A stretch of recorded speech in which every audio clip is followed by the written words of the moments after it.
নমস্কার বন্ধুরা, চলে এসেছি আবার একটা নতুন রেসিপি নিয়ে। আজকে শীতকালীন কিছু সবজি দিয়ে, পালং শাক দিয়ে, মাছের মাথা দিয়ে একটা ঘ্যাট বানাবো। একদম সিম্পল সাদা সিধে একটা রেসিপি বানাবো। চলুন, শীতকালে যা যা সবজি পাওয়া যায় সব কিছু সবজি আমি কেটে গুছিয়ে পরিষ্কার করে নিই, তারপর দেখাচ্ছি। আমি মাছের মাথাতে আমি লবণ আর হলুদটাকে ভালো করে মাখিয়ে নেব।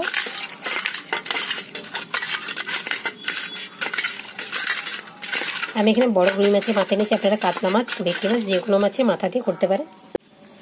আমি এখানে সাদা তেলে মাছটাকে ভেজে নেব। আমি এখানে অল্প তেল দিয়ে কিন্তু রান্নাটা করব। এই তেলে মাছটা ভাজব আর এই তেলে আমি রান্নাটা করব।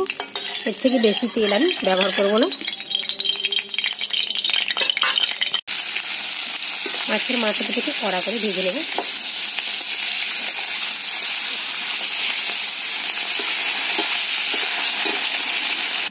মাছ ভাজার যে তেলটা রয়েছে তাতে দিয়ে দিচ্ছি 2টো শুকনো লঙ্কা, 5 ফোড়ন, দিচ্ছি একটু কালো জিরে, তেজপাতা,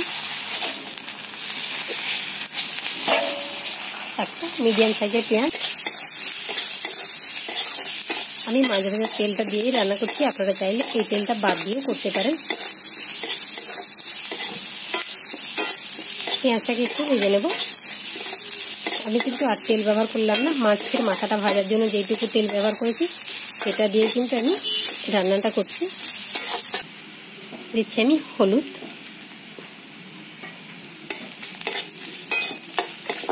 এখানে আমি লঙ্কার গুঁড়োটা ব্যবহার করবো না, আমি কাঁচা লঙ্কা দিয়ে সবজিটা বানাবো। আপনারা চাইলে লঙ্কার গুঁড়োটাও দিতে পারেন।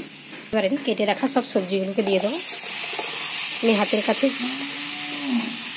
আমি হাতের কাছে যা সবজি পেয়েছি সবগুলো দিয়ে আজকে মাছের মাথা, পালং শাক দিয়ে একটা ঘ্যাটের মতো রেসিপি করবো আপনাদের সঙ্গে শেয়ার। শীতকালে বাজারে কিন্তু প্রচুর পরিমাণে সবজি পাওয়া যায়। বাজার অন্যান্য সময় থেকে শীতকালে সবজিগুলোর দামও কম। আর এই রান্নাটাতে খুব বেশি মশলা বা তেলও ব্যবহার করা যায় না, অল্প তেল মশলা দিয়ে কিন্তু এই রান্নাটা খেতে খুবই ভালো লাগে। দিয়ে দিচ্ছি আমি পরিমাণ মতো লবণটা দিয়ে দিলে তাড়াতাড়ি সবজিগুলো মজে যাবে। আমি এখানে আলুটা ব্যবহার করিনি, আপনারা আলু দিয়ে এই রেসিপিটা বানাতে পারেন। বাড়িতে সুগার রুগী রয়েছে, সেই জন্য আলুর পরিমাণটা খুব কম ব্যবহার করি। এখানে আলুটা আমি দিইনি, তবে আলু দিয়ে এই রেসিপিটা বানাবেন, তাহলে খেতে আরও বেশি ভালো লাগবে। যাদের বাড়িতে সুগার রুগী রয়েছে তারা আলু ছাড়া এইভাবে রান্নাটা করবেন। আমি টমেটোটাকে এইভাবে কেটে দিয়ে দিয়েছি সবজির সঙ্গে।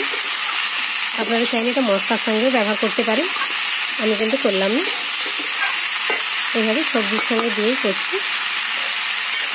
ঝালটা আমরা একটু কম খাই, সেই জন্য আমি 3টে কাঁচা লঙ্কা মুখটা একটু ফাটিয়ে দিয়ে দিয়েছি।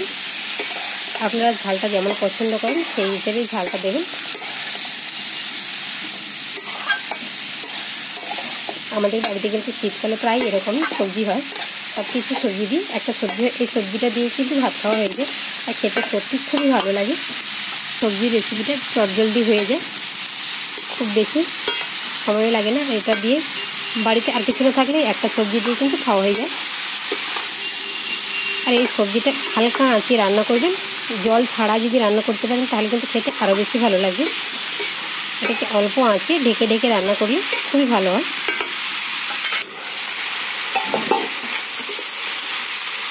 আমাদের বাড়িতে আলাদা আলাদা সবজি রান্না করলে কিন্তু কেউ খেতে চায় না। এইভাবে যদি একসঙ্গে সব সবজি দিয়ে রান্না করি না, তাহলে কিন্তু সবাই চেটে পুটে খেয়ে নেয়। আর আলাদা আলাদা করে সবজি রান্না করতে গেলে অনেকটাই সময় লেগে যায়। আর এইভাবে যদি একটা সবজির মধ্যে সব কিছু দিয়ে রান্না করা যায়, এটা সময় অনেকটা বেঁচে যায় আর খেতে কিন্তু ভালোই লাগে।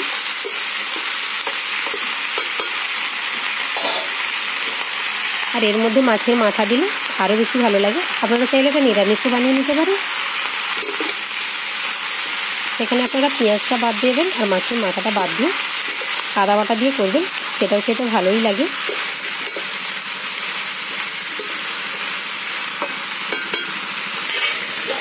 এটাকে আমি এইভাবে ঢেকে অল্প আঁচে বেশ কিছু সময় রান্না করব। এবার দিয়ে দিচ্ছি কেটে রাখা পালং শাক।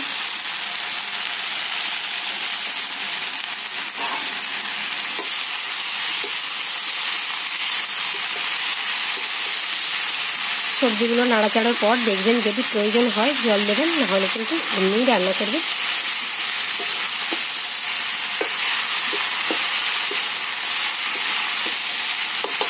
দেখুন এর মধ্যে মূলোটাও আমার সেদ্ধ হয়ে গেছে, কুমড়োটাও সেদ্ধ হয়ে গেছে, একটুখানি বাকি রয়েছে, সেটাকে আমি হালকা জল দেবো।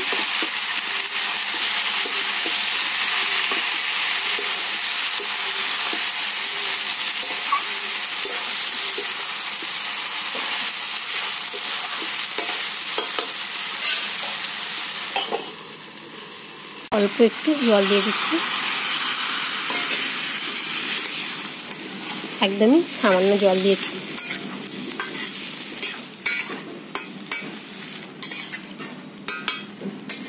যেটাকে আমি ঢেকে সুন্দরভাবে সেদ্ধ করে নেব। ভাজা জিরের গুঁড়ো দিয়ে এটাকে নামিয়ে নেব।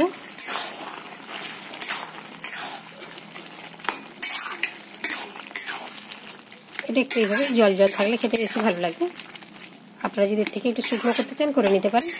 এটা আমার রেডি হয়ে গেছে, এটাকে আমি নামিয়ে নিচ্ছি।